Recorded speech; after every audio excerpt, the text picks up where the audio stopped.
ತಿಳಿಸ್ಕೊಡೋದಾದರೆ, ಯೇಸು ಸ್ವಾಮಿ ಈಗ ನಮಗೂ ವಾಗ್ದಾನ ಮಾಡಿದ್ದಾರೆ. ವಾಗ್ದಾನ ನಮ್ಮ ಜೀವಿತದಲ್ಲಿ ನೆರವೇರಬೇಕು ಅಂದರೆ ನಾನು ಹೇಗಿದ್ದರೂ ನೆರವೇರುತ್ತೆ ಅಂದ್ಕೋಬಹುದಾ? ಇಲ್ಲ, ಅದು ಕೈ ತಪ್ಪೋಗುತ್ತೆ. ಅದಕ್ಕೆ ಸತ್ಯವೇ ಅನೇಕ ಉದಾಹರಣೆಗಳನ್ನು ನೋಡ್ತೀವಿ. ಈಗ ಯೇಸು ಸ್ವಾಮಿ ನಮ್ಮನ್ನು ಕರೆದು, ಇವತ್ತು ಬೆಳಿಗ್ಗೆ ಒಬ್ಬರು LIC ಏಜೆಂಟ್ ಒಬ್ಬರು ಬಂದಿದ್ರು, ಇಲ್ಲಿ ನನ್ನ ಜೊತೆ ಮಾತಾಡ್ಕೊಂಡಿದ್ರು. ಅವರೊಂದು ಮಾತು ಹೇಳಿದ್ರು.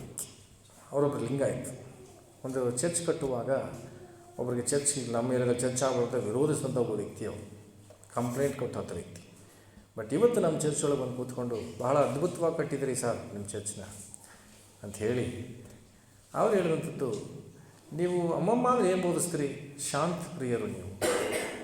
ವಿರೋಧಿಸಿದಂಥ ವ್ಯಕ್ತಿ ಹೇಳ್ತಿರೋ ಮಾತು, ಒಳ್ಳೆಯದನ್ನೇ ಮಾಡಿ ವೈರಿಗಳನ್ನ ಪ್ರೀತಿಸಿ ಅನ್ನುವಂಥ ಒಳ್ಳೆಯ ಸಂದೇಶವನ್ನು ತಾನೇ ನೀವು ಸಾರ್ತೀರಿ.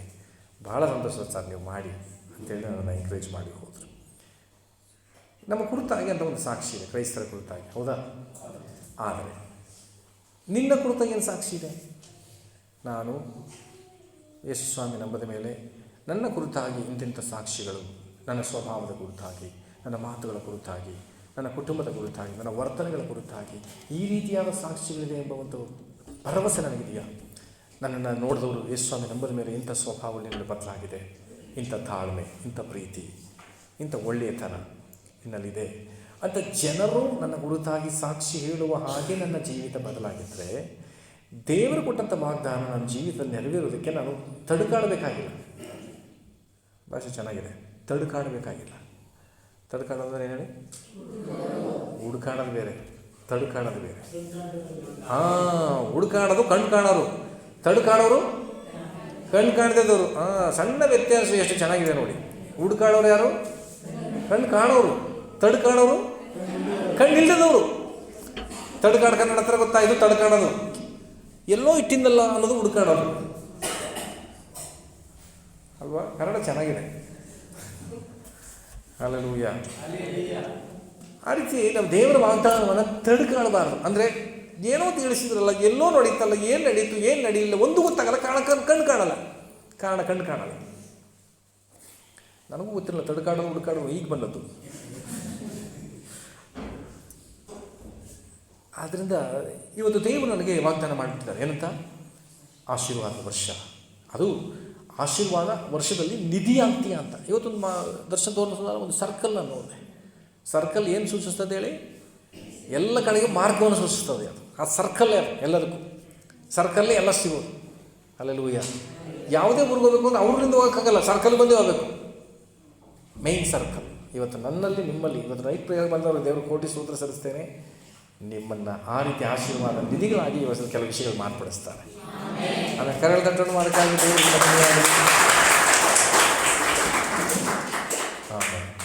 ಗಮನಿಸಲಿ. ಆದ್ದರಿಂದ ಯೇಸು ಸ್ವಾಮಿ ನನ್ನನ್ನು ನಿನ್ನನ್ನು ವಾಗ್ದಾನ ಕೊಡುವುದರ ಜೊತೆಗೆ, ಮಗನೇ ನೀನು ಒಳ್ಳೆಯದನ್ನ ಮಾಡಬೇಕು ಅಂತ ದೇವ್ರು ನೇಮಿಸಿದ. ನಮಗೆ ಇದನ್ನು ಹೇಳಬೇಕಾ ದೇವರು ನಮಗೆ? ನೀವು ಒಳ್ಳೇದು ಮಾಡಬೇಕು ಅಂತ ಹೇಳೋ ಅವಶ್ಯಕತೆ ಇಲ್ಲ. ಯೇಸು ಸ್ವಾಮಿ ನಮ್ಮದೆಲ್ಲ ಏನು ಮಾಡಬೇಕು? ಯಾಕೆಂದರೆ ಒಳ್ಳೆಯವರು ಅವರು, ನಾನು ಒಳ್ಳೆಯವನಾಗಿ ಒಳ್ಳೆಯದೇ ಮಾಡಬೇಕು ಅಂತ. ಹೌದಾ? ಮತ್ತೆ ಹೇಳ್ತೀನಿ, ಒಳ್ಳೆಯ ದೇವರನ್ನು ನಂಬಿರುವಂಥ, ಹಿಂಬಾಲಿಸುವಂಥ ನಾನು ಒಳ್ಳೆಯದನ್ನೇ ಒಳ್ಳೇದು ಮಾಡಬೇಕು ಅಂತ ಗೊತ್ತಿತ್ತು ನಾನು ಮಾಡದೆ ಹೋದರೆ ಪಾಪ. ಒಂದು ಬೈಬಲ್ ಹಂಗೆ ಹೇಳ್ತದೆ. ಎರಡನೇದಾಗಿ ವಾಗ್ದಾನ ನೆರವೇರಲ್ಲ. ವಾಗ್ದಾನ ಹೊಂದಿಕೊಂಡಂಥವ್ರು ಅನೇಕರಿದ್ದಾರೆ. ಆ ವಾಗ್ದಾನದ ಕ್ಲಾರಿಟಿನ ತೆಗೆದುಕೊಂಡು ವಾಗ್ದಾನದ ಮಾರ್ಗದಲ್ಲಿ ಹೋಗುವಂಥವ್ರು ಇಲ್ಲಿ ಕೆಲವರು ಮಾತ್ರ ಕೂತಿದ್ದೀವಿ. ನಿದ್ರೆ ಬಂದಿರುತ್ತಾನೆ. ನಾನು ಸ್ಲೋ ಆಗಿ ಬರೀ ಮಾತಾಡ್ತೀನಿ.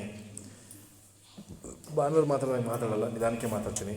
ಬಟ್ ನಿದ್ರೆ ಹೋಗ್ಬಿಡಬೇಡಿ, ಗಮನ ಇಟ್ಟು ಕೇಳಿಸ್ಕೊಳ್ರಿ. ಆದಿಕಾಂಡ 4ನೇ ಅಧ್ಯಾಯದಲ್ಲಿ ಒಂದು ವಾಕ್ಯ ತೆಗೆದಿದೆ. ಆದಿಕಾಂಡ 4ನೇ ಅಧ್ಯಾಯ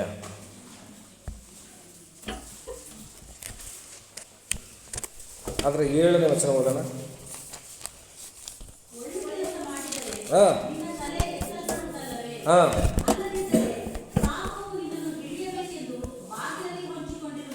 ಸಾಕು. ಒಳ್ಳೆಯ ಕೆಲಸ ಮಾಡಿದರೆ ನಿನ್ನ ತಲೆ, ವಾಗ್ದಾನ ನೆರವೇರಿದರೆ ನಿನ್ನ ತಲೆ. ಹಾಗಿದ್ರೆ ಒಳ್ಳೇದು ಮಾಡಿದ್ರೆ ನಿನ್ನ ತಲೆ ವಾಗ್ದಾನ ನೆರವೇರಬೇಕು ಅಂದ್ರೆ ನೀನೇನು ಮಾಡಬೇಕು? ಪಕ್ಕದಲ್ಲಿ ನೋಡಿ ಹೇಳ್ರಿ, ವಾಗ್ದಾನ ನೆರವೇರಬೇಕಾ? ಒಳ್ಳೇದು ಮಾಡು.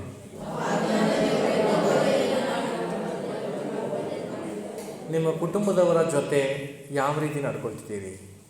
ನಿಮ್ಮ ಸಹ ವಿಶ್ವಾಸಿಯ ಸಂಗಡ ಯಾವ ರೀತಿ ನಡ್ಕೊಳ್ತಿದ್ದೀರಿ?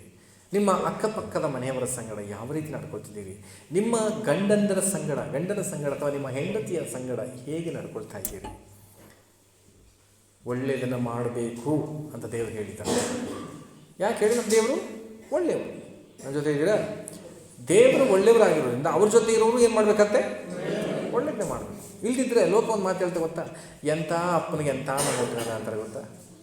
ಎಂಥ ಅಪ್ಪನಿಗೆ ಎಂಥ ನಂಗೆ ಹುಟ್ಕೊಂಡ. ಯಾತಕ್ಕೆ ಅಂತ ಹೇಳಿ? ಅಪ್ಪನ ಬುದ್ಧಿ ಮಗನಲ್ಲಿ ಇಲ್ಲದೇ ಇದ್ದಾಗ. ಈಗ ಯೇಸು ಸ್ವಾಮಿ ಒಳ್ಳೆಯವರು. ನನ್ನಲ್ಲಿ ಒಳ್ಳೆಯದನ್ನು ಮಾಡುವಂಥ ಸ್ವಭಾವ ಇಲ್ಲದೆ ಹೋದರೆ, ಇವತ್ತು ಯೇಸು ಸ್ವಾಮಿ ಯಾರಿಗೆಲ್ಲ ಒಳ್ಳೇದು ಮಾಡ್ತಾರೆ ಹೇಳಿ?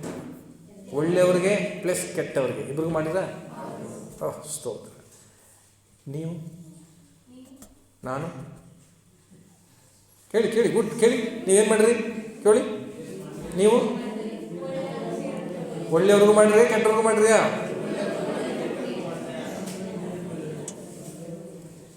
ಸ್ವಲ್ಪ ಒಂದು ನಿಮಿಷ ಕಣ್ಮುಚ್ಕೊಂಡು ಯೋಚನೆ ಮಾಡಿ. ಹ್ಞೂ ಅಂದವ್ರು ಎಲ್ಲವ ಕೆಟ್ಟವ್ರನ್ನ ಎಲ್ಲೆಲ್ಲಿ ಇಟ್ಟಿದ್ದೀರಿ ಅಂತ ಯಾವ ಜಾಗದಲ್ಲಿ ಫಿಕ್ಸ್ ಮಾಡಿ ಇಟ್ಬಿಟ್ಟಿದ್ದೀವಿ ಅಂತ. ಇವರಲ್ಲೇ ಇವ್ರಿಗೂ ನನಗೂ ಸಂಪರ್ಕ ಇಲ್ಲ, ಕಾರಣ ಅವ್ರು ಕೆಟ್ಟವರು. ಸರಿಯಾಗಿ ಯೋಚನೆ ಮಾಡ್ಬೇಕಾದ್ರೆ ಅವ್ರಿಗೆ ನಾನು ಕೆಟ್ಟವನಾಗಿರ್ತೀನಿ. ನಾನು ಒಳ್ಳೆಯದನ್ನು ಮಾಡಬೇಕು ಅಂತ ತಿಳಿದು ಅದನ್ನು ಮಾಡಿದರೆ ಪಾಪ ಅಂತ ನಾವೆಲ್ಲ ವಾಕ್ಯ ನನಗೆ ಓದಿದ್ವಿ.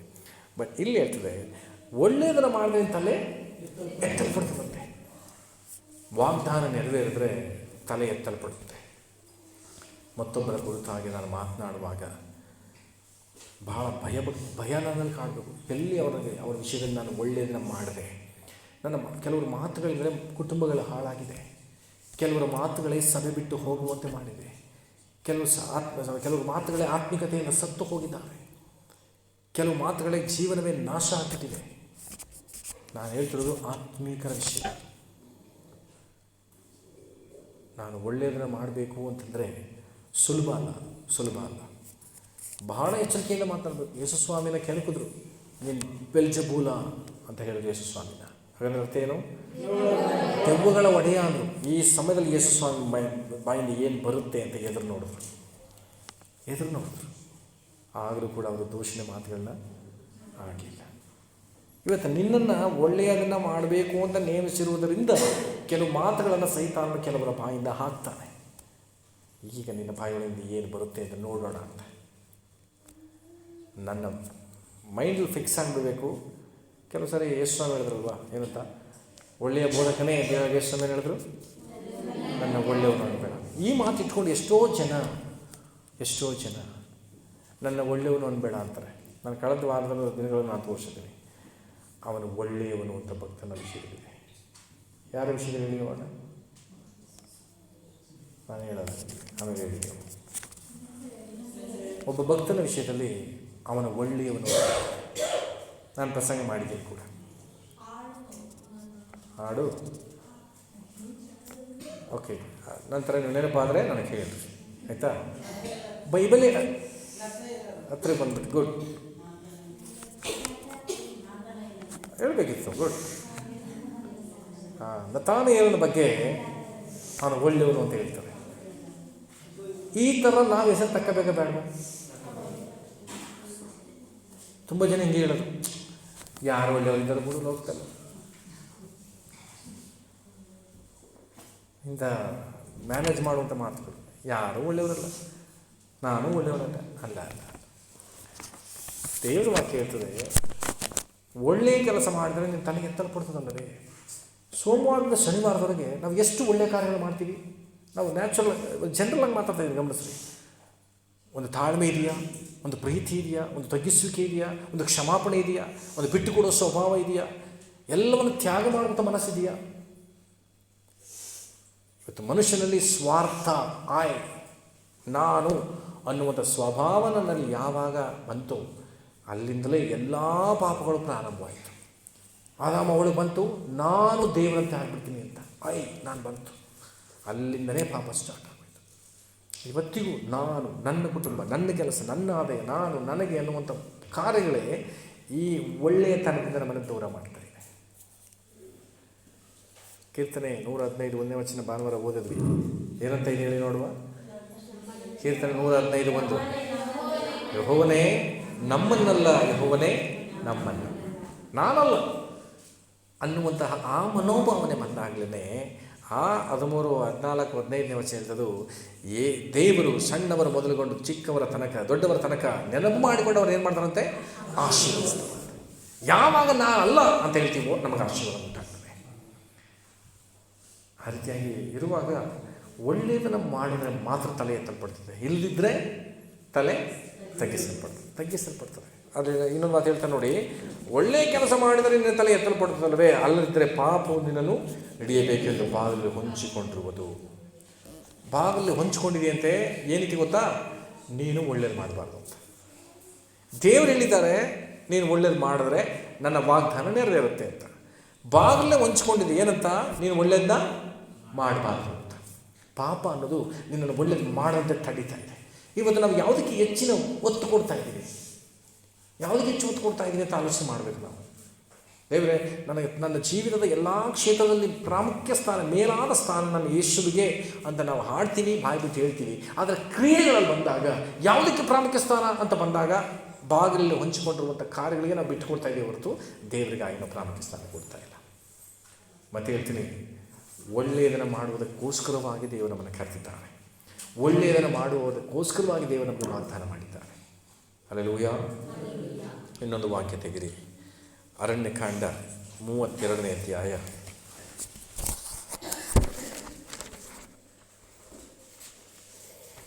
32ನೇ ಅಧ್ಯಾಯ ಅದರ 23ನೇ ವಚನ. 23ನೇ ವಚನ. ಆದರೆ ನೀವು ಹಾಗೆ ಮಾಡದೆ ಹೋದರೆ ಯೆಹೋವನಿಗೆ ವಿರುದ್ಧವಾಗಿ ಪಾಪ ಮಾಡಿದವರಾಗುವಿರಿ ಮತ್ತು ನಿಮ್ಮ ಪಾಪವು ನಿಮ್ಮನ್ನು ಹಿಡಿಯುವ ತನಕ ಹುಡುಕಿಕೊಂಡೇ ಬರುವುದು ಎಂದು ತಿಳಿದುಕೊಳ್ಳಿರಿ. ಸಾಕು.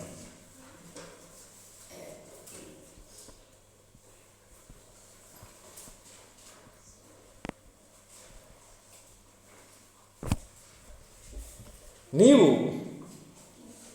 ಹಾಗೆ ಮಾಡದೆ ಹೋದರೆ ಯೆಹೋವನಿಗೆ ವಿರುದ್ಧವಾಗಿ ಪಾಪ ಮಾಡಿದವರಾಗುವಿರಿ. ಏನು ಹಾಗೆ? ನಾನು ಯಾವುದ್ರ ಬಗ್ಗೆ ಮಾತಾಡ್ತೀನಿ ಅಂದರೆ ಒಳ್ಳೆಯದು ಮಾಡೋದ್ರ ಬಗ್ಗೆ. ನಾನು ಒಳ್ಳೆಯದ್ರ ಬಗ್ಗೆ ಇಲ್ಲಿ ಏನು ವಿಚಾರ ಇದೆ ಅನ್ನೋದ್ರ ಬಗ್ಗೆ ನಾನು ದೀಪವಾಗಿ ಹೋಗೋದಿಲ್ಲ. ನೀವು ಒಳ್ಳೆಯದು ಮಾಡಬೇಕು ಅಂತ ನೇಮಿಸಲ್ಪಟ್ಟವರು, ನಿಮ್ಮ ದೇವರು ಒಳ್ಳೆಯವರು ಆಗಿರುವುದರಿಂದ ನೀವು ಹಾಗೆ ಮಾಡದೆ ಹೋದರೆ ಏನಾಗ್ತದಂತೆ, ಪಾಪವು ನಿಮ್ಮನ್ನು ಪಾಪ ಮಾಡಿದವರಾಗಿರುವಿರಿ. ಎರಡನೇದಾಗಿ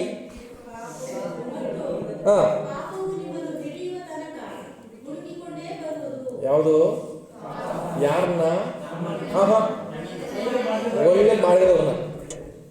ನೀ ಪಾಪ ಹುಡ್ಕೊಂಡೋಗಿಲ್ಲ, ನೀ ಪಾಪ ಮಾಡ್ತಿಲ್ಲ, ಬರ್ತಿರೋದು ಯಾವುದು? ಪಾಪನೇ.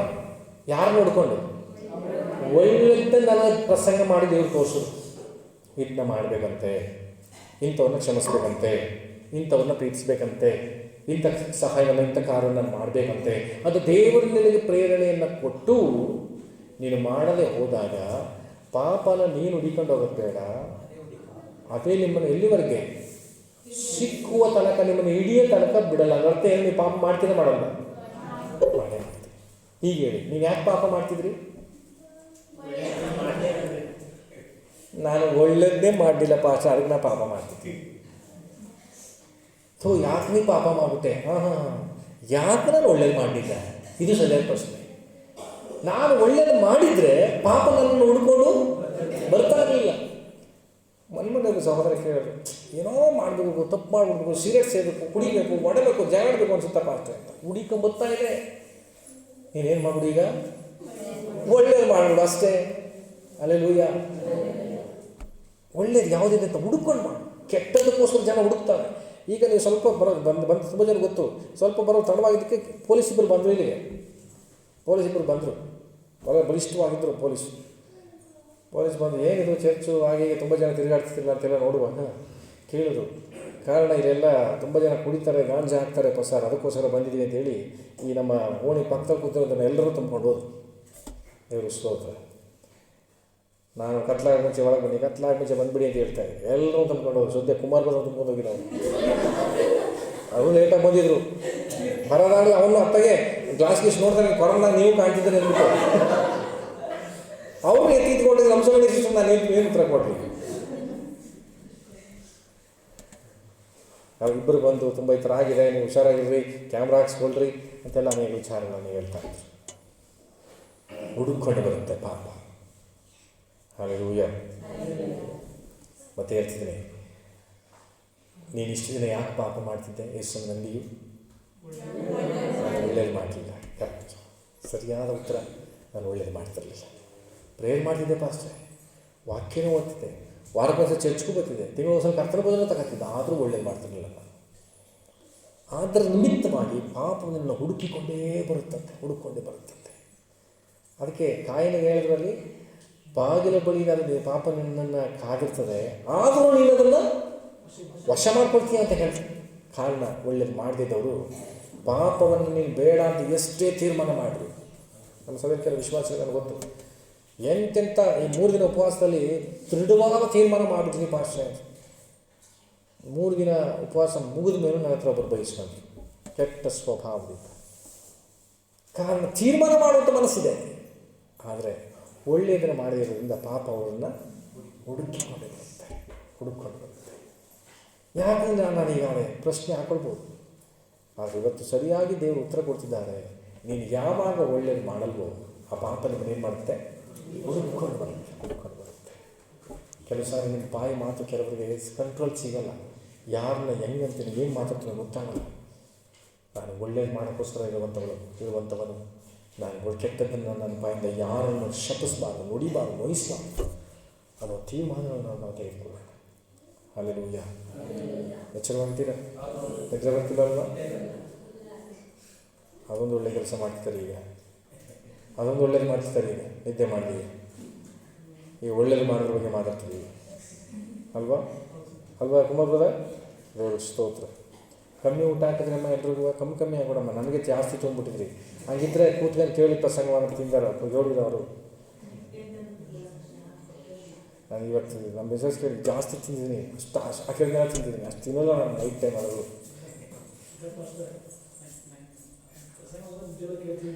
ಹಾಂ ಆಗಿತ್ತು. ಹಾಂ ನಮ್ಮ ನಾನು ಹೇಳ್ತಿದ್ರು ಇಷ್ಟೇ ತಿಂದಿದ್ದು ನಮಗೆ ಮಾತ್ರ ತೂಗಿಸ್ಬಿಟ್ರಿ. ಮುಖ್ಯವಾಗಿ ಅವರೇ ನಂಗೆ ಹಾಕ್ಸ್ಕೊಂಡು ಕೊಟ್ಟರು. ಯಾರು ಹಾಕ್ಸ್ಕೊಂಡು ಕೊಟ್ಟರು ನನಗೆ? ಹಾಂ, ಓಕೆ. ಹಲ್ಲೆಲೂಯಾ. ನಾನು ಅದರ ಬಗ್ಗೆ ಮಾತಾಡ್ತಿದ್ದೀನಿ. ಒಳ್ಳೆಯದನ್ನು ಮಾಡುವುದರ ಕುರಿತಾಗಿ ನಾನು ಮಾತನಾಡ್ತಾ ಇದ್ದೇನೆ. 1 ತಿಮೋಥೆ 5ನೇ ಅಧ್ಯಾಯಕ್ಕೆ ಬನ್ನಿರಿ. 1 ತಿಮೋಥೆ 5ನೇ ಅಧ್ಯಾಯ ಅದರ 24ನೇ ವಚನ.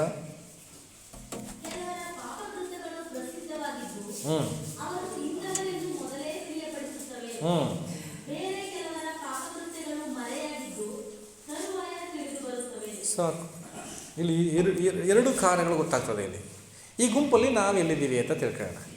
ಈ 2 ಗುಂಪು ಇದರಲ್ಲಿ 24ನೇ ವಚನದಲ್ಲಿ 2 ಗುಂಪಿದೆ. 1 ತಿಮೋಥೆ 5ನೇ ಅಧ್ಯಾಯ ಅದರ 24ನೇ ವಚನ. ಕೆಲವರ ಪಾಪಕೃತ್ಯಗಳು ಪ್ರಸಿದ್ಧವಾಗಿದ್ದು ಅವರು ಇಂಥವರೆಂದು ಮೊದಲೇ ತಿಳಿಯಪಡಿಸುತ್ತದೆ. ಕೆಲವರನ್ನು ನೋಡ್ತಿದ್ದಾಗೆ ಗೊತ್ತಾಗೋಯ್ತೆ ಇವರು ಇಂಥವರೇ ಅಂತ. ಅರ್ಥ ಆಗ್ತದೆ ಹೇಳ್ತಿರೋದು? ಕೆಲವರನ್ನು ನೋಡ್ತಿದ್ದಾಗೆ ಅವ್ರ ಸ್ವಭಾವ ಹಿಂಗೆ ಅಂತ ಗೊತ್ತಾಗುತ್ತೆ. ಹುಡುಗರನ್ನ ನೋಡಿದ್ರೆ ಮೂಸು ನೋಡಬೇಕಾ? ಬಾಯಿ ಮುಗ ಮುದ್ಗೋಗಿ ಮೂಸು ನೋಡಬೇಕಾ? ಕುಮಾರ್ ಬ್ರದರ್ಗೆ ಅನುಭವ ಗೊತ್ತು. ಕಣ್ಣು ನೋಡಿದ್ರೆ ಗೊತ್ತಾಗುತ್ತೆ. ಅವ್ರ ಅಣ್ಣಂದರು ಕುಡಿದು ಬರೋದವ್ರು ಗೊತ್ತಿರುತ್ತೆ. ಅವ್ರ ಮಾತು ನೋಡಿದ್ರೆ ಗೊತ್ತಾಗ್ಬಿಡುತ್ತೆ. ಅವ್ರ ವರ್ತನೆಗಳೇ ಗೊತ್ತಾಗ್ಬಿಡುತ್ತೆ. ಕೆಲವರು ಹೀಗೇ ಕೆಲವರು ಬೇಡವಾದಂಥ ಸ್ವಭಾವಗಳಲ್ಲಿ ಅವರನ್ನು ನೋಡ್ತಿದ್ದಾಗೆ ಪ್ರಸಿದ್ಧವಾಗಿಬಿಡುತ್ತೆ. ಇವರು ಇಂಥವ್ರೆ ಅಂತ ತೋರಿಸ್ಬಿಡ್ತಾರೆ. ಆದರೆ ಇನ್ನು ಕೆಲವರು ಒಳಗಡೆ ಎಷ್ಟೋ ಕೆಟ್ಟತನ ತುಂಬಿದ್ರು ಹೊರಗಡೆ ಮಾತ್ರ ಏನಾಗಲ್ಲ, ಅದು ಗೊತ್ತೇ ಆಗಲ್ಲ.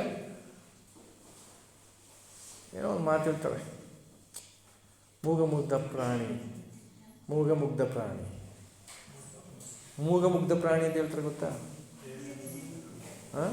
ಕೇಳಿಸ್ಕೊಂಡಿಲ್ವಾ? ಕೆಲವರು ಕೇಳಿಸ್ಕೊಂಡಿರ್ತೀವಿ.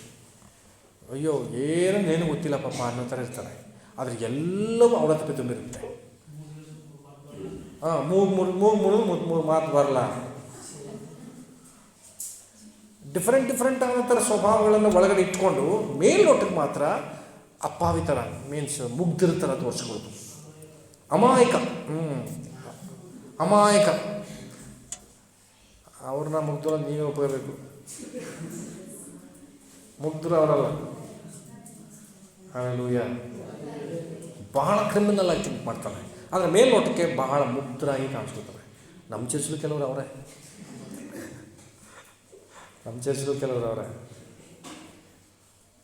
ದೇವ್ರಿಗೆ ಸ್ತೋತ್ರ. ಈ ಎರಡು ಸ್ವಭಾವಗಳಲ್ಲಿ ಇವತ್ತು ನಾನಿದ್ದೀನಿ. ಇದರಲ್ಲಿ ಯಾರು ಒಳ್ಳೇದು ಮಾಡಿರೋ ಯೋಚನೆ ಮಾಡಿ. ಈ ಎರಡು ಗುಂಪಿನವರು ತಮ್ಮ ಪಾಪ ಕೃತ್ಯಗಳು, ತಮ್ಮ ಸ್ವಭಾವಗಳು ಯಥಾರ್ಥ ತೋರಿಸ್ಕೊಂಡ್ಬಿಡ್ತಾರೆ. ಏನು ಹೇಳ್ಬೇಕು ಅಂದರೆ ಲೋಕಒಂದು ಗಾದಿ ಮಧ್ಯೆ ಹೇಳ್ತಾನೆ, ಮಂಗೂರು ನಂಬರ್ ಅಂತ ಬಡಬಡ ನಂಬರ್ ಅಂತ ಇದ್ದದಲ್ಲಿದ್ದ ಹಾಗೆ ತೋರಿಸ್ಕೊಳ್ಳುವಂಥದ್ದು. ಇದು ಒಳ್ಳೇದು ಮಾಡುವಂಥ ರೀತಿ. ಆದರೆ ನಾವು ದೇವರೇ ಇವತ್ತು ನಾವು ಎಷ್ಟು ಸಮಯ ನಂಬಿದ್ದೀವಿ, ಹೌದಾ? ದೇವರ ಮಕ್ಕಳು ಅಂತ ಅನ್ಸ್ಕೊಂಡಿದ್ದೀವಿ. ಇದನ್ನು ಇದ್ದದಿದ್ದಾಗ ತೋರಿಸ್ಕೊಳ್ಳೋಣ. ನಾವು ದೇವ್ರ ಮಕ್ಕಳು ಅಂತ ಹೇಳೋದನ್ನು ಹಾಗೆ ತೋರಿಸ್ಕೊಳ್ಳೋಣ. ಅದು ಪ್ರಸಿದ್ಧಿಯಾಗಬೇಕು. ಇವರು ದೇವರ ಮಕ್ಕಳು, ಕ್ರೈಸ್ತರು, ವಿಶ್ವಾಸಿಗಳು, ಇಂಥ ಸಭೆಗೆ ಹೋಗ್ತಿರ್ತಕ್ಕಂಥವ್ರು, ಬೈಬಲ್ ಓದುವಂಥವರು ಅನ್ನೋದನ್ನು ಅನೇಕರು ನಮ್ಮನ್ನು ನೋಡಿ ತಿಳ್ಕೊಳ್ಳುವವರಾಗಿರಬೇಕು. ಅಂಥ ಸ್ಥಾನದಲ್ಲಾಗಿರಬೇಕು. ಇದು ಒಳ್ಳೆಯದನ್ನು ಮಾಡೋದು. ಇದ್ದದ್ದನ್ನು ಇದ್ದ ಹಾಗೆ ತೋರಿಸ್ಕೊಳ್ಳುವಂಥ ಯಥಾರ್ಥತೆಯನ್ನು ದೇವರು ಮೆಚ್ಚುತ್ತಾರೆ. ಲಾಜರನ್ನು ಹೋಗಿ ದೇವರ ಬಳಿಯಲ್ಲಿ ಕಾಣಿಸಿಕೊಂಡ ಹಾಗೆ, ಐಶ್ವರ್ಯವಂತನು ಮತ್ತು ಭಿಕ್ಷುಕನು ಕಾಣಿಸಿಕೊಂಡ ಹಾಗೆ, ದೇವರ ಮುಂದೆ ಆ ಭಿಕ್ಷುಕನು ತಲೆ ಎತ್ತಲಿಕ್ಕೂ ಅವನಿಗೆ ಮನಸ್ಸಿಲ್ಲದೆ ಪಾಪಿಯಾದ ನನ್ನ ಕರುಣಿಸು ಅಂತೇಳಿ ದೇವಾಲಯದಲ್ಲಿ ಪ್ರಾರ್ಥಿಸ್ತಾನೆ. ಅವನು ಎಲ್ಲವನ್ನೂ ಹೊಂದ್ಕೊಂಡು ಹೋದಂತೆ. ಹಾಗೆ ಆ ಯಥಾರ್ಥತೆ ನಮ್ಮಲ್ಲಿರೋದಾದರೆ ಅದು ಒಳ್ಳೆಯದು. ನಿನ್ನಲ್ಲಿ ಯಥಾರ್ಥತೆ ಇದೆಯಾ, ಅದು ಒಳ್ಳೆಯದು. ನೀನು ಒಳ್ಳೆಯದನ್ನು ಮಾಡಿದ್ರೆ ಈ ವಾಗ್ದಾನ ಏನಾಗುತ್ತೆ, ಈ ವರ್ಷದ ವಾಗ್ದಾನ ನೆರವೇರ್ತದೆ. ಯಥಾರ್ಥವನ್ನು ನಡ್ಕೊಳ್ಳೋಣ. ಒಬ್ಬರ ಜೊತೆಗೆ ಯಾವಾಗಲೂ ಸಭೆಯಲ್ಲಿ ಇಟ್ಕೊಂಡು ಅವ್ರ ಜೊತೆಗೆ ಇವ್ರ ಜೊತೆಗೆ ಮಾತಾಡೋದು, ಪಾಸ್ಟ್ ಬರ್ತಿದ್ದಾಗೆ ಡಿವೈಡ್ ಆಗಿ ಸಪ್ರೇಟ್, ನನಗೆ ಏನು ಸಂಬಂಧವಿಲ್ಲ, ಪರಿಚಯವಿಲ್ಲ ಅಂತ ಕೂತ್ಕೊಳ್ಳೋದು, ಇದರ ಕಪಟ ಅಲ್ಲ. ಯಥಾರ್ಥ ಇದ್ದ ಹಾಗೆ ನಡ್ಕೊಳ್ಳುವಂಥದ್ದು ಒಳ್ಳೆಯದು. ಹಲ್ಲೆಲೂಯಾ. ಈ ಎರಡು ಗುಂಪಿನಲ್ಲಿ ಮೊದಲನೇ ಗುಂಪಿನವರಂತೆ ನಾವು ಯಥಾರ್ಥರಾಗಿರಲಿಕ್ಕೆ, ಅದು ಕೂಡ ಏನು ಹೇಳ್ತದೆ, ಕೆಲವರ ಪಾಪಕೃತ್ಯಗಳು ಪ್ರಸಿದ್ಧವಾಗಿ ಪಾಪಕೃತ್ಯಗಳು, ಬಟ್ ನಮ್ಮಲ್ಲಿರ್ತಕ್ಕಂತಹ ಒಳ್ಳೆಯ ಕಾರ್ಯಗಳು ರಕ್ಷಣೆ ಹೊಂದಿದ ನಂತರ ಕ್ರಿಸ್ತನಿಂದ ಉಂಟಾಗುವಂಥ ಸ್ವಭಾವಗಳು ಪ್ರಸಿದ್ಧವಾಗಬೇಕು. ಮೂರನೇದಾಗಿ ಎಚ್ಚರವಾಗಿದ್ರೆ ತಾನೆ, ಯೋಬನ ಗ್ರಂಥ 20ನೇ ಅಧ್ಯಾಯ, ಯೋಬ 20 ಅದರ 11ನೇ ವಚನ. ಯೋಬ 20 ಅದರ 11ನೇ ವಚನ.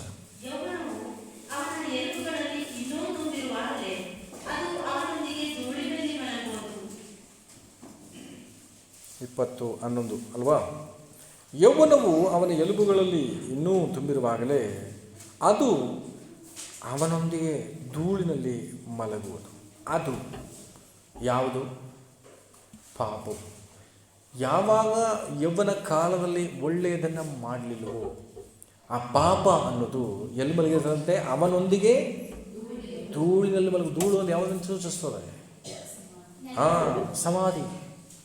ಸಮಾಧಿ ಹೋಗೋವರೆಗೂ ನೀನು ಒಳ್ಳೆಯದನ್ನು ಮಾಡದೇ ಇದ್ದರೆ ಅಲ್ಲಿವರೆಗೂ ನಿನ್ನ ಜೊತೆ ಬರುತ್ತದೆ. ನಾವು ಅಂದ್ಕೊಂಡಿದ್ದೀವಿ ದೇವರ ವಾಗ್ದಾನ ನನ್ನ ಜೊತೆ ಕಡೆಯವರೆಗೆ ಬರ್ತದೆ ಅಂತ. ಆದರೆ ಇಲ್ಲಿ ಹೇಳ್ತಿದೆ, ನೀನು ಯಾವುದನ್ನು ಒಳ್ಳೆಯದನ್ನು ಮಾಡಬೇಕು ಅಂತ ಮಾಡದೆ ನಿನ್ನನ್ನು ಪಾಪ ಹಿಂಬಾಲಿಸೋದಾದರೆ ಎಲ್ಲಿವರೆಗೆ ಬರುತ್ತೆ ಅಂದರೆ ಧೂಳಿನವರೆಗೂ, ನೀನು ಮಣ್ಣಲ್ಲಿ ಸೇರುವವರೆಗೂ ಅದು ನಿಮ್ಮನ್ನು ಹಿಂಬಾಲಿಸಿ ಬರುತ್ತೆ. ಈ ಒಂದು ಕಾರ್ಯಗಳನ್ನು ಓದ್ಬಿಟ್ಟು ದೇವರೇ ನಾನು ವಾಗ್ದಾನ ಓದ್ಕೊಂಡಿದ್ದೆ ಅಂತ ನಾನು ಸಂತೋಷ ಪಡ್ತಾ ಇದ್ದೀನಿ, ಆದರೆ ಈ ರೀತಿಯಲ್ಲಿ ವಾಗ್ದಾನಕ್ಕೆ ವಿರುದ್ಧವಾಗಿ ನನ್ನ ಪಾಪಕ್ಕೆ ಸೆಳೆಯುತ್ತಲ್ಲ ಅಂತ ಎಚ್ಚರಿಕೆ ಗಮನ ನಮ್ಮಲ್ಲಿ ಜಾಸ್ತಿ ಆಗಬೇಕು. ವಾಗ್ದಾನ ಕೊಟ್ಬಿಟ್ರು ಜನವರಿನಲ್ಲಿ, ನಮ್ಮ ವಾಗ್ದಾನ ನೆರವೇರುತ್ತೆ ಡಿಸೆಂಬರ್ ನೋಡಮೋ, ನೋ ಅದಲ್ಲ. ಈ ವಾಗ್ದಾನ ಇರೋದಕ್ಕೆ ನನ್ನಲ್ಲಿ ಒಂದು ಪಾತ್ರ ಇದೆ.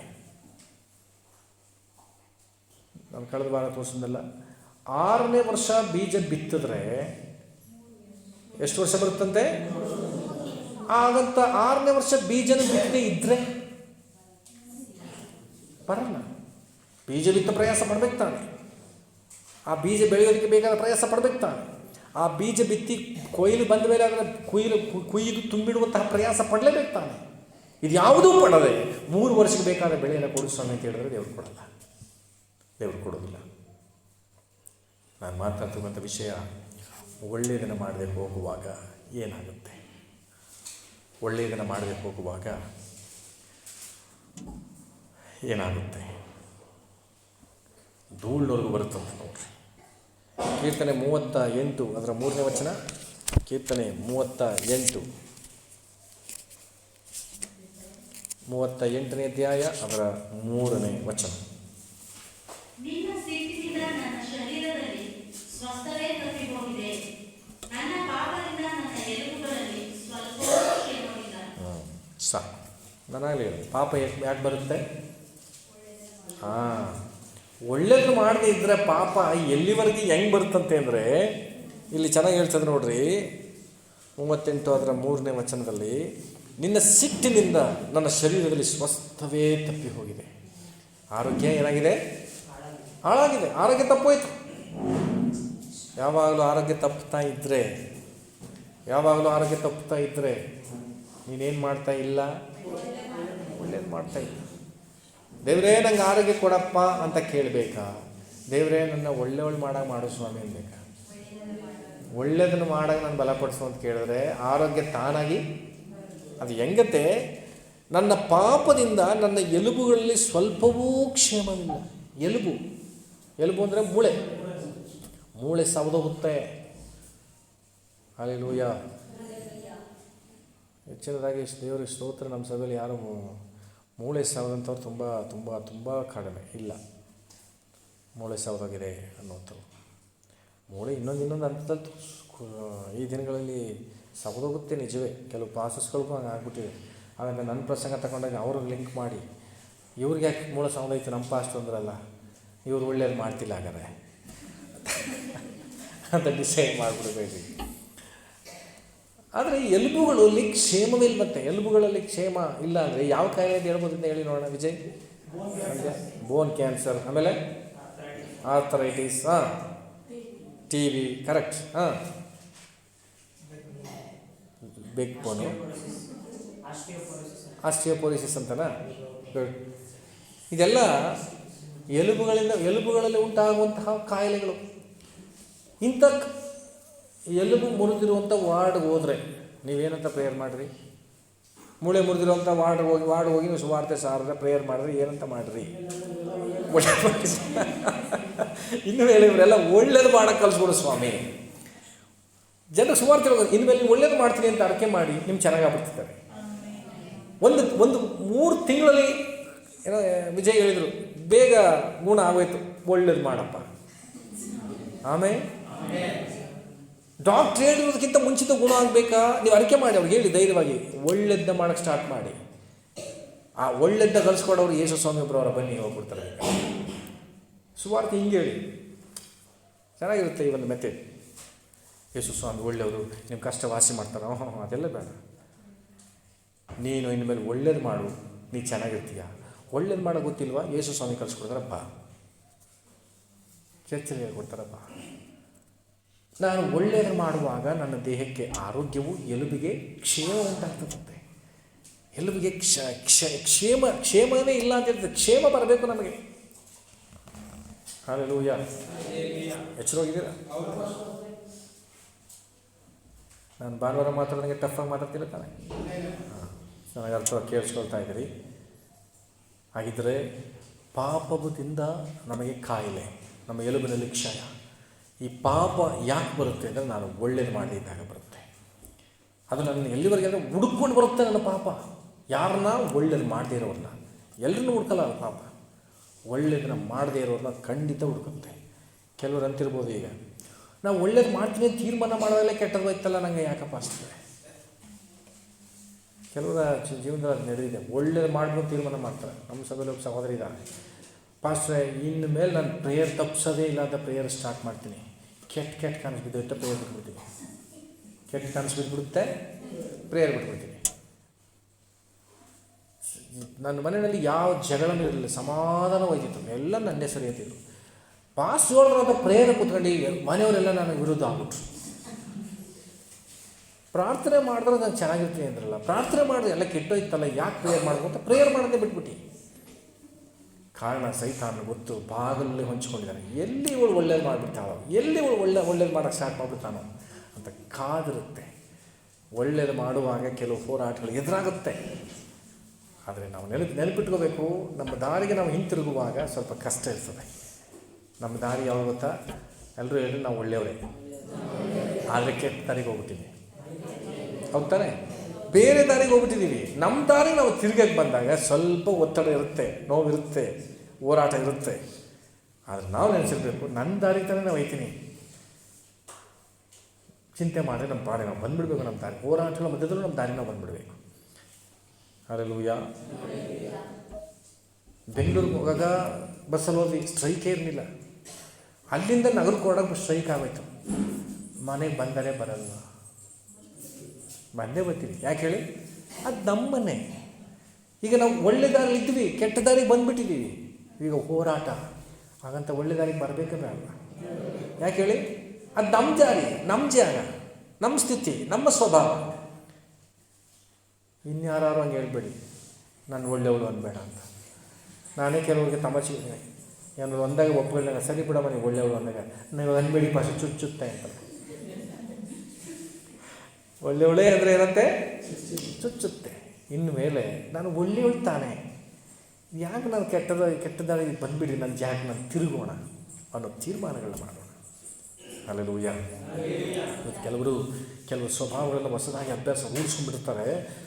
ಅವ್ರ ಸ್ವಭಾವ ತುಂಬ ಒಳ್ಳೆಯದು, ಕೆಟ್ಟದಾಗಿ ಬದಲಾಯಿಸ್ಕೊಳ್ಳಿಕ್ಕೆ ಇಷ್ಟಪಡ್ತಾರೆ. ಯಾಕೆಂದರೆ ಕೆಟ್ಟವರ ಕಾರ್ಯಗಳನ್ನು ನೋಡಿ ನೋಡಿ ನೋಡಿ ಇವರು ಹಾಗೆ ಬದಲಾಗ್ಬಿಡ್ತಾರೆ, ಇವರು ಹಾಗೆ ಬದಲಾಗ್ತಾರೆ. ಬದಲಾಗುವಂಥವ್ರನ್ನ ಒಂದು ಮಾತನ್ನು ಬೈತಾರೆ ಗೊತ್ತಾ? ಗೋಸುಂಬೆ ಅಂತ. ಗೋಸುಂಬೆ ಅನ್ನೋದು ಏನಂತಾರೆ?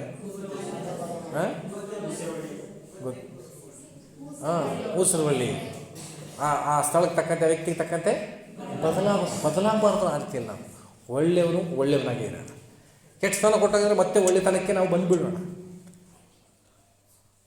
ಯಾಕೆ ಅಂದರೆ ಈ ವರ್ಷದ ವಾಗ್ದಾನ ಜೀವಿತದಲ್ಲಿ ನೆರವೇರಬೇಕು. ವಾಗ್ದಾನ ನೆರವೇರುತ್ತೆ. ಪ್ರೇಯರ್ ಮಾಡೋಣ ಅಂತ ನಾನು ಅಂದ್ಕೊಂಡ್ಬಂದೆ. ಪ್ರೇಯರ್ ಮಾಡಿಸ್ಬೇಕು ಇವತ್ತು 1 or 2 hours ಪ್ರೇಯರ್ಲೇ ಕಳಿಬೇಕು ಅಂತ. ಬೇಡ, ಅವ್ರು ಒಳ್ಳೆಯವ್ರಂಗೆ ಮಾಡು ಸಾಕು.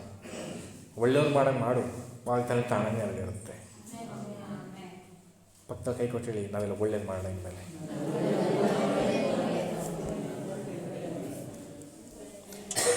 ಕೀರ್ತನೆ 51ನೇ ಅಧ್ಯಾಯ. ಕೀರ್ತನೆಗಳು 51ನೇ ಅಧ್ಯಾಯ ಅದರ 3ನೇ ವಚನ ಓದೋಣ. ನಾನು ದ್ರೋಹಿಯನ್ನು ನಾನೇ ಒಪ್ಪಿಕೊಂಡಿದ್ದೇನೆ, ನನ್ನ ಪಾಪವು ಯಾವಾಗಲೂ ನನ್ನ ಮುಂದೆ ಇದೆ. ಅದರ 5ನೇ ವಚನ ಓದ್ಬಿಡೋಣ. ಹುಟ್ಟಿದಂದಿನಿಂದ ನಾನು ಪಾಪಿಯೇ, ಮಾತೃಗರ್ಭವನ್ನು ಹೊಂದಿದ ದಿನದಿಂದ ದ್ರೋಹಿಯೇ. ನಾನು ದ್ರೋಹಿ ಎಂದು ನಾನೇ ಒಪ್ಪಿಕೊಂಡಿದ್ದೇನೆ. ದ್ರೋಹಿ ಅಂದರೆ ಏನಂತ? ಪಾಪ ಅಂತಲ್ಲ, ಪಾಪಿ ಅಂತಲ್ಲ, ಇಲ್ಲ. ದ್ರೋಹಿ ಅಂದರೆ ನಂಬಿಸಿ ಮೋಸ ಮಾಡುವಂಥವ್ರು ದ್ರೋಹಿ. ಒಂದು ವಿಷಯವನ್ನು ನಮ್ಮನ್ನು ನಂಬಿಕೊಟ್ಟಾಗ ಅದನ್ನು ಮಾಡದೆ ಹೋಗೋದು ದ್ರೋಹ. ನಾವು ಮಾಡಿದ್ದೀವಾ? ಓಕೆ. ಲೌಕಿಕವಾದ ವಿಷಯದಲ್ಲೂ ಸರಿ, ಮನುಷ್ಯರಿಗಾದರೂ ಸರಿ, ದೇವರಿಗಾದರೂ ಸರಿ, ನಾವು ಅನೇಕ ವಿಷಯದಲ್ಲಿ ದ್ರೋಹಿಗಳಾಗಿದ್ದೇವೆ. ಅವನು ಒಪ್ಪಿಕೊಳ್ಳೋದು ಮಾತ್ರ ಅಲ್ಲದೆ ಅವನು ಹೇಳ್ತಿದ್ದಾನೆ, ನನ್ನ ಪಾಪವು ಯಾವಾಗಲೂ ನನ್ನ ಮುಂದೆ, ಯಾರ ಮುಂದೆ ಇದೆಯಂತೆ? ಆದರೆ ನಾವೇನು ಮಾಡಿವಿ ಹೇಳಿ? ಹಿಂದಕ್ಕೆ ಹಾಕತ್ತೀವಿ. ಪಾಪನೇನು ಮಾಡ್ತೀವಿ? ಹಿಂದಕ್ಕೆ ಹಾಕ್ತೀವಿ. ಬಟ್ ದಾವೀದ ಹೇಳ್ತಿದ್ದಾನೆ, ನಾನು ಮಾಡಿರೋ ಪಾಪ ಯಾವಾಗ ನನ್ನ ಮುಂದೆ ಇದೆ ಸ್ವಾಮಿ. ಆದ್ದರಿಂದ ಒಪ್ಪೋತಿದ್ದಾನೆ. ದೇವರಲ್ಲಿ ರಿಕ್ವೆಸ್ಟ್ ಮಾಡ್ತೀನಿ ಅಂತ, ಮಾತೃಗರ್ಭದಲ್ಲಿದ್ದಾಗಲೂ ನಾನು ಪಾಪಿತಾನೆ, ಅದಕ್ಕೆ ತಾನೇ ಇದನ್ನು ಮಾಡಿಬಿಟ್ಟೆ, ನಾನು ಕ್ಷಮಿಸ್ಬಿಡು. ನನ್ನೊಳಗಿಂದ ನಿನ್ನ ಆತ್ಮನ ಏನು ಮಾಡಬೇಡ, ಕೈಬೇಡ. ನಾನು ಶುದ್ಧ ಹೃದಯ ಕೊಟ್ಬಿಡು, ಇದು ನಿನಗಾಗಿ ಮಾಡ್ತೀನಿ. ನಾನು ಕೆಟ್ಟವನಾಗ್ಬಿಟ್ಟಿದ್ದೆ, ಬಟ್ ನಾನು ಒಳ್ಳೇದಾಗಿ ಬರ್ತೀನಿ, ನಾನು ಒಳ್ಳೆಯವನಾಗ್ತೀನಿ, ಒಳ್ಳೇದು ಮಾಡ್ತೀನಿ ಅಂತ ದಾವೀದ ತೀರ್ಮಾನ ಮಾಡ್ತಾನೆ. ಒಂದು ವೇಳೆ ಅಂಥ ಒಂದು ಸನ್ನಿವೇಶಗಳಿಗೆ ದ್ರೋಹಿಯಾಗಿ ನೀನು ಜೀವಿಸಿರೋದಾದರೆ, ಪಾಪವು ನಮ್ಮನ್ನು ಹುಡುಕಿ ಬಂದು ಯಾವಾಗ ನಮ್ಮ ಮುಂದೆ ನಮ್ಮನ್ನು ಕಾಡ್ತಾ ಇರೋದಾದರೆ, ಇವತ್ತು ತೀರ್ಮಾನ ಮಾಡೋಣ, ದೇವರೇ ನಾನು ಮತ್ತೆ ನನ್ನ ಹಿನ್ನೆಲೆಗೆ ನನ್ನ ಸ್ಥಿತಿಗೆ ನಾನು ಹಿಂತಿರ್ತೀನಿ. ಯಾಕಂದರೆ ಈ ಹಿನ್ನೆಲೆ ಅಂತ ಹೇಳಿದ್ರೆ ಗೊತ್ತಾ, ಇವತ್ತು ಫಸ್ಟು ದಾವೀದ ಹೇಳ್ತಿದ್ದಾನೆ, ಈಗ ನಾನು ದ್ರೋಹಿ, ತಾಯಿಯ ಗರ್ಭನ ಹೊಂದಿದಾಗ ಆಗಲೂ ಪಾಪಿನೇ. ಆದರೆ ಈ ತಾಯಿ ಗರ್ಭ ಅನ್ನೋದಕ್ಕೆ ಇಲ್ಲೇ ಫುಲ್ ಸ್ಟಾಪ್ ಕೊಡದೆ ಆದಿಗೆ ಹೋಗಬೇಕು, ದೇವರ ಸ್ವರೂಪದಲ್ಲಿ ನಾವು ಉಂಟು ಮಾಡಲ್ಪಟ್ಟೆವು ಅಂತ. ಹೌದಾ? ಯಾರ ಸ್ವರೂಪ ನಾವು? ಅಂದರೆ ದೇವರು ಹೆಂಗಿದ್ರೋ ಹಂಗೆ ಇದ್ವಿ. ಹೌದಾ? ದೇವರ ಸ್ವಭಾವ ಹೆಂಗಿತ್ತೋ ಹಂಗೆ ಇದ್ವಿ. ಆ ಹಿನ್ನೆಲೆಗೆ ನಾವು ತಿರುಗಬೇಕು. ಈಗ ಹೇಳಿ, ನಾವು ಫಸ್ಟು ಒಳ್ಳೆಯವರ ಕೆಟ್ಟವರ? ನಾವು ಒಳ್ಳೆಯವರೇ. ಆಮೇಲೆ